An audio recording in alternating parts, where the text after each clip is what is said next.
उभाटा गटामध्ये आदित्य ठाकरे विरुद्ध संजय राऊत ही लढत आता थेट बघायला मिळते। आज दिल्लीमध्ये बोलताना संजय राऊत असं म्हणाले की आदित्य ठाकरे यांना कार्याध्यक्ष करणार असतील तर त्याबद्दल मला माहिती नाही, हे निर्णय पक्षामध्ये होतात। मग संजय राऊत तुम्ही पक्षाच्या बाहेर आहात का? आदित्य ठाकरे यांना कार्याध्यक्ष बनवण्याची तयारी उभाटा गटामध्ये सुरू आहे आणि संजय राऊत दिल्लीमध्ये बसून सांगतायत की ही मला पत्रकारांकडून माहिती मिळते। याचा अर्थ स्पष्ट आहे, जनाब संजय राऊत यांचा आदित्य ठाकरे यांना पूर्ण विरोध आहे। आदित्य ठाकरे कार्याध्यक्ष होऊ नयेत यासाठी संजय राऊत यांचा गट कार्यरत आहेत आणि त्यातूनच आदित्य ठाकरे घरी बसतात, आदित्य ठाकरे महाराष्ट्रात फिरत नाहीत, अशा पद्धतीच्या वावड्या पेरण्याचं काम देखील संजय राऊत यांच्या गटाकडनं, त्यांच्या गटातल्या काही खासदारांकडनं दिल्लीमध्ये बसून केलं जातं आणि आदित्य ठाकरे कार्याध्यक्ष होऊ नये ही संजय राऊतांची इच्छा आहे। कारण संजय राऊत यांना स्वतःला पक्षप्रमुख व्हायची इच्छा आहे। उद्धवजी ठाकरे यांच्यानंतर उभाटा गटाची धुरा आपल्याकडेच यावी यासाठी स्वतः संजय राऊत प्रयत्नशील आहेत। त्यासाठी उभाटा गटातला एक गट हाताशी धरून संजय राऊत प्रयत्न करतायत आणि त्यामुळेच आदित्य ठाकरे यांनी परस्पर संजय राऊत यांना न सांगता, संजय राऊत यांना याबद्दल कुठलीही कल्पना न देता कार्याध्यक्ष बनण्याची रणनीती आखलेली आहे। आता हे बघावं लागेल की याच्यामध्ये आदित्य ठाकरे यांचा गट विजयी होतो का संजय राऊत यांचा गट।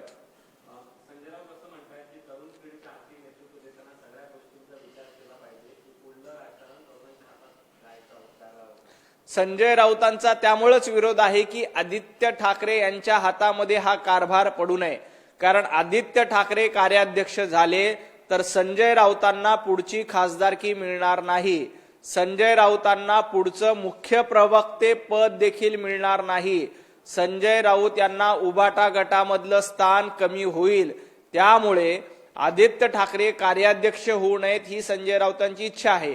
कारण येणाऱ्या 1.5 वर्षामध्ये संजय राऊतांच्या खासदारकीची टर्म संपते आणि संजय राऊतांच्या खासदारकीची टर्म संपल्यानंतर त्यावेळी आदित्य ठाकरे जर कार्याध्यक्ष असतील तर संजय राऊत यांना खासदारकी मिळणार नाही। एवढंच काय, आदित्य ठाकरे यांची इच्छा आहे की संजय राऊत हे उभाटा गटाचे मुख्य प्रवक्ते असू नयेत। त्यामुळं संजय राऊतांचा पत्ता कटला जाणार आहे। त्यामुळेच संजय राऊतांचा या सगळ्या प्रकरणाला विरोध आहे।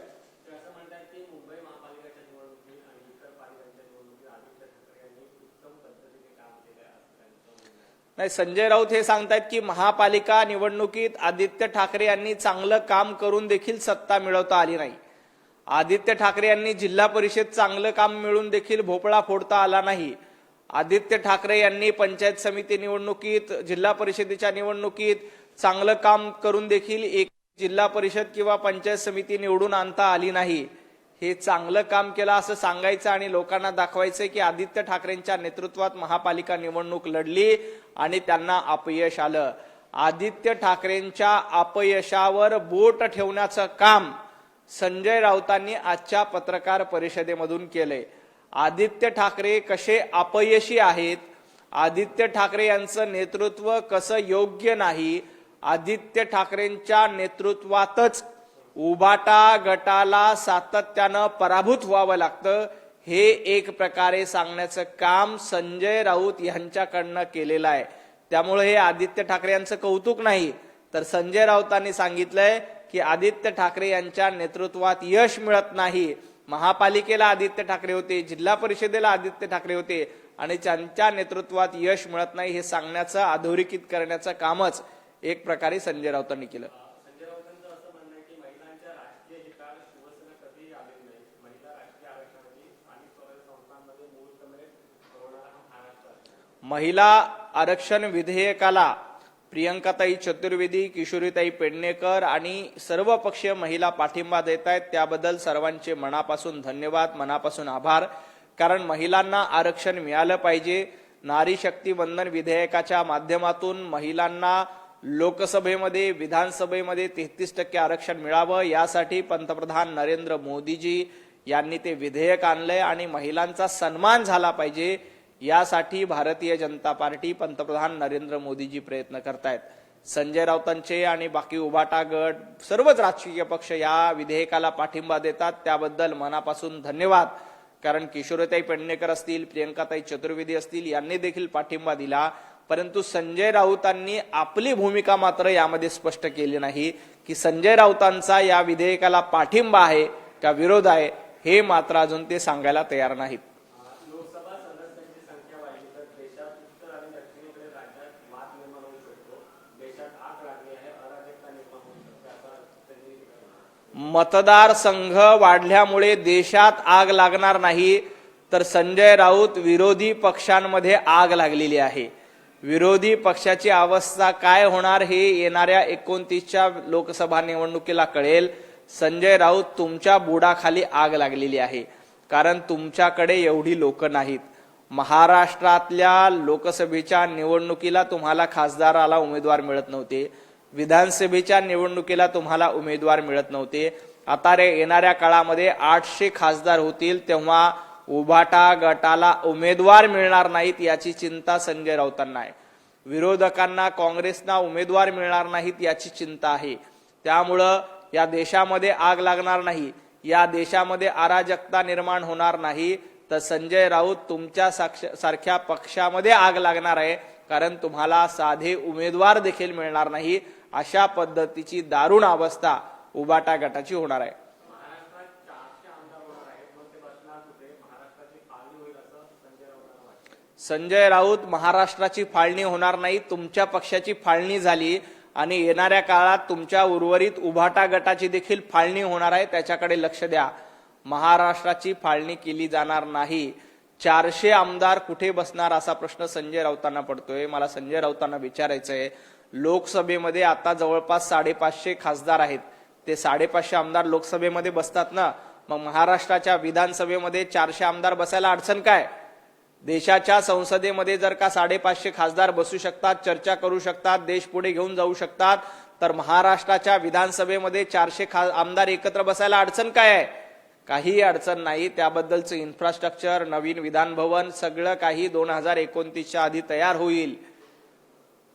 सर्व जनता तयार आहे. दर 30 वर्षानंतर डिलिमिटेशन होत असतं, मतदारसंघ वाढत असतात, त्यानुसार मतदारसंघ वाढतात, डिलिमिटेशन होते. तुम्हाला तुमच्या पक्षाची काळजी आहे, ती पक्षाची काळजी करा. तुमच्या पक्षाची फाळणी झाली, तुमच्या पक्षाचे 2 तुकडे पडले, ते तुकडे तुम्हाला सांभाळता आले नाही. तुम्ही महाराष्ट्राच्या फाळणीबद्दल गप्पा करू नका, तो तुम्हाला अधिकार नाही. महाराष्ट्र हा एकसंघ आहे आणि एकसंघ राहील. 5 राज्यात निवडणुका आहेत आणि तिथले खासदार मतदान करण्यासाठी लोकसभेत पोहोचू नये म्हणून केंद्र सरकारने निवडणूक आयोग विशेष अधिवेशन बोलवले असा आरोप त्यांचा. संजय राऊत, फक्त काँग्रेसच्या खासदारांनाच निवडणूक आहे का? फक्त विरोधी खासदारांनाच निवडणूक आहे का? भारतीय जनता पार्टीच्या खासदारांना देखील निवडणूक आहे. भारतीय जनता पार्टीचे खासदार देखील निवडणुकीसाठी मैदानात उतरतात, तयारी करतात आणि जिंकून आणतात. त्यामुळे असा बालिश आरोप करण्याच्या ऐवजी थोडासा विचार करायला पाहिजे होता की 4-5 राज्याच्या विधानसभा निवडणुका असल्यामुळे एप्रिल महिन्यामध्ये हे अधिवेशन बोलवलंय. संजय राऊत, भारतीय जनता पार्टीकडे निवडणूक लढणारी यंत्रणा आहे ना, भारतीय जनता पार्टीचे खासदार देखील या निवडणुकीमध्ये आहेत. महिलांचं विधेयक संमत झालं पाहिजे, नारी शक्ती वंदन विधेयक आलं पाहिजे आणि यातून महिलांचं आरक्षण आणि ती संपूर्ण प्रक्रिया पूर्ण झाली पाहिजे 2029च्या आधी. त्याच्यामुळे हे अधिवेशन बोलवलेलं आहे. आता फक्त तुमचेच विरोधकांचे आमदार, खासदार निवडणुकीत असतात आणि बाकीच्यांना काही काम नसतं असं तुम्हाला म्हणायचं असेल तर तुम्हाला खूप खूप शुभेच्छा. गोरेगावमध्ये आपण जर बघितलं तर ड्रग्ज सेवनामुळे 2 तरुणांचा मृत्यू झाला आणि त्यावर संजय राऊतांनी टीका केली आहे. ते म्हणतात की ड्रग्ज प्रकरणात मुख्यमंत्री तोड का उतरत नाही. गोरेगावमध्ये अतिशय दुर्दैवी घटना घडलेली आहे. अशा पद्धतीनं गोरेगाव सारख्या शहराच्या भागामध्ये ड्रग्जचा पार्टी होत असेल आणि त्यातून तरुणाचा दुर्दैवी मृत्यू होत असेल तर हे अतिशय गंभीर आहे. या प्रकरणामध्ये पोलीस अधिकारी योग्य तो तपास करतील, दोषींवर कारवाई करतील, संबंधितांना अटक करण्याचं काम देखील केले. देवेंद्रजी फडणवीस असतील यांनी पहिल्या दिवशी सांगितलंय की ड्रग्ज बद्दल 0 टॉलरन्स पॉलिसी आहे.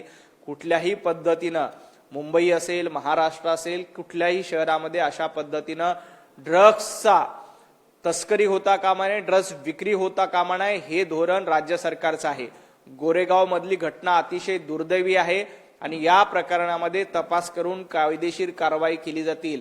मुख्यमंत्री देवेंद्रजी फडणवीस सक्षम आहेत. मुख्यमंत्र्यांनी कुठं तोंड उघडायचं आणि कुठं कारवाई करायची हे देवाभाऊंना माहिती आहे. संजय राऊत, तुम्ही सांगायच्या भानगडीमध्ये पडू नका. नाशिक, अमरावतीत महिलांवर अत्याचार केल्या प्रकरणी काय कारवाई केली जाते असा सवाल त्यांनी उपस्थित केला. शंका होती. नाशिक असो किंवा अमरावती जिल्ह्यातल्या परतवाडामध्ये असो, दोन्ही ठिकाणी अतिशय गंभीर घटना घडल्यात. नाशिक प्रकरणामध्ये संबंधितांवर कारवाई करण्याचं काम सुरू आहे. अमरावती जिल्ह्याच्या परतवाडामध्ये आतापर्यंत 4 लोकांना अटक केली आहे. परतवाडाचा प्रकार अतिशय गंभीर आहे. काही लोकांनी जाणीवपूर्वक हिंदू माता भगिनींना टार्गेट करण्याचं काम केलंय आणि जाणीवपूर्वक हिंदू महिलांची छेडछाड करून त्यांचे व्हिडिओ प्रसारित करण्याचं काम जिहादी प्रवृत्तीच्या लोकांनी केलंय. या जिहादी प्रवृत्तीच्या लोकांना अटक करण्यामध्ये पोलिसांना यश आले. माझा संजय राऊतांना सवाल आहे, संजय राऊत, नाशिक प्रकरणामध्ये उद्धवजी ठाकरे यांची भूमिका काय आहे? तुम्ही हिंदू महिलांच्या बाजूनी भूमिका घेणार आहात की पुन्हा एकदा औरंगजेबाच्या आणि अफजल खानाच्या दाढ्या कुरवळत बसणार आहेत? याचं उत्तर आधी द्या. नाशिकमध्ये एवढा मोठा प्रकार घडला, अमरावती जिल्ह्यातला एवढा मोठा प्रकार घडला, उद्धवजी ठाकरे यांनी अजून तोंड उघडलं नाही. उद्धवजी ठाकरे का भूमिका घेत नाहीत? या जिहाद्यांच्या विरोधामध्ये आदित्य ठाकरे भूमिका घेणार आहात का? या जिहाद्यांच्या विरोधामध्ये उद्धवजी ठाकरे भूमिका घेणार आहात का? नाशिकचं प्रकरण घडलं, परतवाड्याचं प्रकरण घडलं, आजपर्यंत उबाटा गटाचा एक माणूस यावर बोलला नाही. कारण तुम्हाला ह्या दाढ्यांची मतं पाहिजे, या जिहादी प्रवृत्ती लोकांची मतं पाहिजे आणि या जिहादी प्रवृत्तींच्या लोकांच्या मतांसाठी हिंदू माता भगिनीवरचे अत्याचार देखील तुम्ही मूग गिळून सहन करतायत. परंतु हा महाराष्ट्र आहे, हा छत्रपती शिवाजी महाराजांचा महाराष्ट्र आहे. इथं महिलांवरचा अत्याचार सहन केला जाणार नाही. नाशिकमध्ये देखील कारवाई सुरू आहे, परतवाड्यात देखील अटक सत्र सुरू आहे आणि जे कोणी दोषी असतील त्यांना सोडलं जाणार नाही. किशोरी पेडणेकर यांनी नुकतंच एक विधान केलं आहे, आदित्य ठाकरे हे राज्य पातळीवर नाही तर देश पातळीवर नेतृत्व करू शकतात. नाही, आदित्य ठाकरे आंतरराष्ट्रीय पातळीवर नेतृत्व करू शकतात. डोनाल्ड ट्रम्प किंवा पुतीन यांच्याऐवजी आदित्य ठाकरे यांना आंतरराष्ट्रीय पातळीवर नेतृत्व करण्याची संधी किशोरीताई पेडणेकर यांच्या मार्गदर्शनाखाली केलं पाहिजे. किशोरीताई मुंबई महापालिकेमध्ये ज्यांना सत्ता आणता आली नाही ते देश पातळीवर काय आंतरराष्ट्रीय पातळीवर देखील आपल्या पक्षाचा झेंडा वाढवू शकतात. आदित्य ठाकरे यांना आंतरराष्ट्रीय राजकारणासाठी, तेही किशोरीताईंच्या नेतृत्वात, आदित्य ठाकरे यांनी उबाटाचा झेंडा अमेरिकेवर, तिकडे इस्रायलवर, इराणवर निश्चितपणे फडकावा. यासाठी आदित्य ठाकरे आणि किशोरीताई पेडणेकर यांना मनापासून शुभेच्छा.